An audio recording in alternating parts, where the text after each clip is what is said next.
ఈ రోజే డౌన్లోడ్ చేయండి. మీ ఫేవరెట్ షోస్ చూడండి.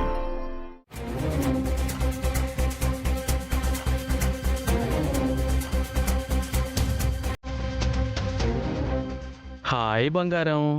హే, ఎవరు నువ్వు?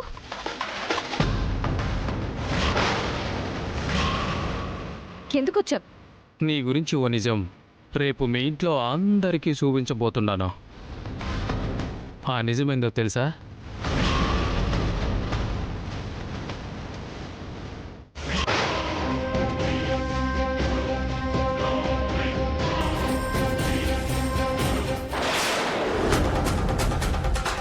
అహల్య ఏంటి ఇక్కడుంది? ఎవరితో మాట్లాడుతుంది? ఆ ఫోటో ఏంటి? రేపు ఈ ఫోటో మీ ఇంట్లో చూపించినానే అనుకో, నువ్వు గౌతమ్ గాడి పెళ్ళానివి కాదు, చచ్చిపోయిన ఆ ఇందిరాగాడి ప్రేయసివని అందరికీ తెలిసిపోతుంది. అప్పుడు నిన్ను ఇంట్లోంచి గెంటేస్తారు.